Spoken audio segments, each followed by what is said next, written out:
New Year's is a time for celebration, fireworks, countdowns, parties, and family dinners.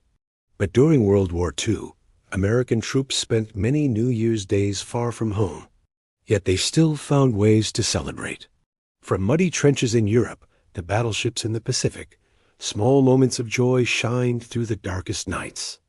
These are the true stories of how American soldiers welcomed the new year, even in the middle of war. Europe, winter 1944. American soldiers crouched inside muddy trenches, wrapped in blankets, trying to stay warm. They didn't have a clock. They didn't have fireworks. But they did have something else, each other.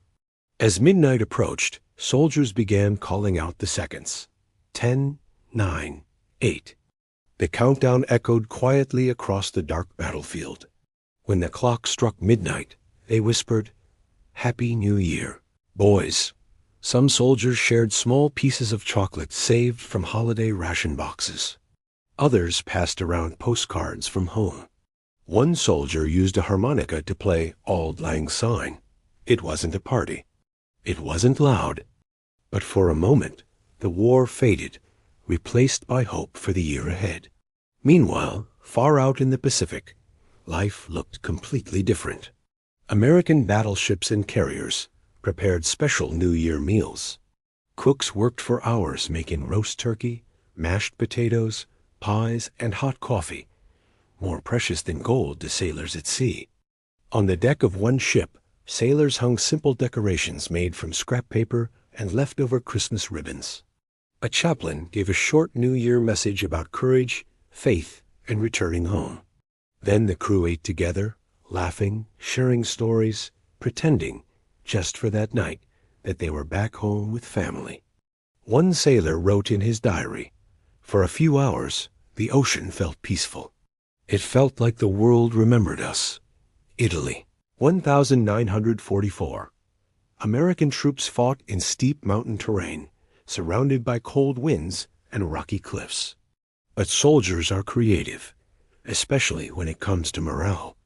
On New Year's Eve, a group of American engineers built a tiny New Year tree using a small pine branch, rope, and bits of shiny metal from ration cans.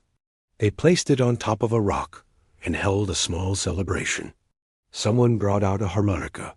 Someone else told jokes. A few soldiers even found leftover canned fruit, the sweetest thing they'd tasted in months. The celebration was small, rough, and completely improvised. Yet the memory stayed with them for the rest of their lives. One soldier later said, "It wasn't the tree. It was the feeling that we were still human." Back at American bases in England, another celebration took place. Every New Year's Eve, soldiers gathered around giant radios to hear broadcast messages from home.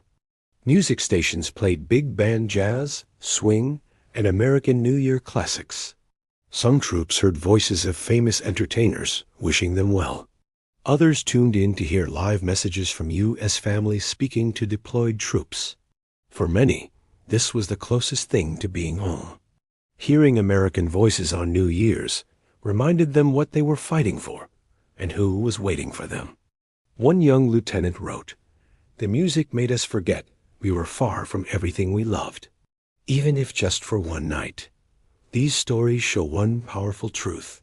Even in the coldest trenches, on distant seas, or in faraway bases, American troops kept the New Year spirit alive. They didn't celebrate with fireworks. They didn't celebrate in comfort. But they celebrated with hope, the belief that the next year might bring peace, home, and a better world. And in those small moments of laughter, music, and friendship, New Year's became more than a holiday.